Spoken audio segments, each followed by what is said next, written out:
Judi revealed War of Sussexes, as Duchess claims ownership of Frogmore. Duke delivered speech alone. Prince Harry looked subdued and dour during his speech at the Düsseldorf Invictus Games, without his wife, Meghan Markle, by his side. The Duke and Duchess of Sussex met with fans and posed for selfies at the event on Tuesday. Harry then made a solo appearance at a press conference, where he delivered a speech and looked less relaxed and more anxious, according to a body language expert.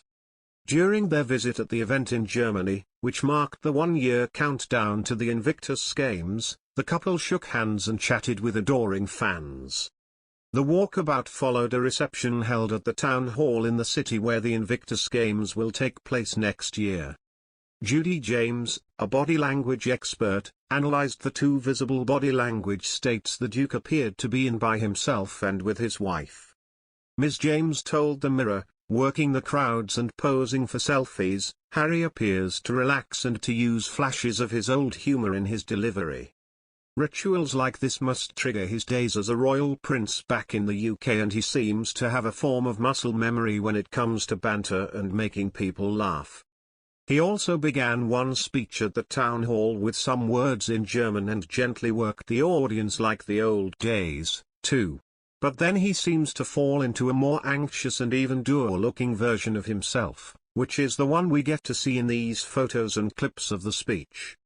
During his speech, Harry spoke about his excitement of hearing the roar of the crowds at the Invictus Games and how he can't wait to feel the adrenaline of the competition and join in on the laughter and even the tears.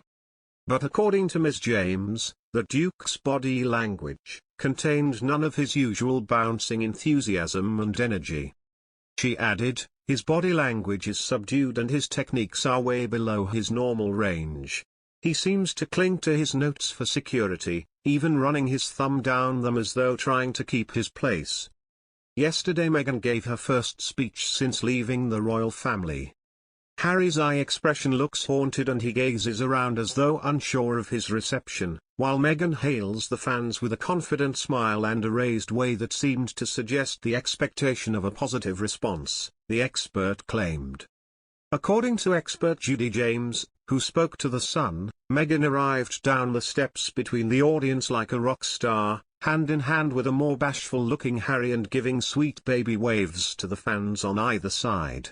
And while Meghan radiated confidence, Judi said Harry was riddled with signals of anxiety and awkwardness and literally folded his jacket across his torso at one point, checked his tie several times and hiked his pants or fiddled with his shirt or cuffs.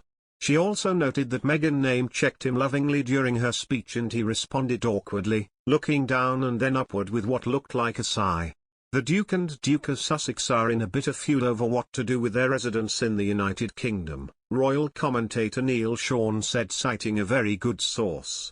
Meghan Markle allegedly wants to leave the couple's Frogmore cottage while Prince Harry would want to stay for tax purposes. Mr. Sean exposed the couple's alleged squabble on his YouTube channel Neil Sean's Daily News headline. He said, "Now, what's interesting here is the battle rages on because Meghan would like not to come back to Frogmore again. In fact, I was told by a very good source that she'd be more than happy to stay inside a central London hotel, perhaps the Goring, a particular favourite of royals if you can check that out, and very expensive indeed. Oh yes. But for now, obviously, Frogmore remains their home, but for how much longer?" Mr. Sean continued, "As we've seen previously, Prince Harry may put his foot down, but that's very quickly and swiftly kicked away as Meghan seemingly gets what she wants each and every time. Will Harry remain with one foot in Frogmore? Or will it be goodbye forever?"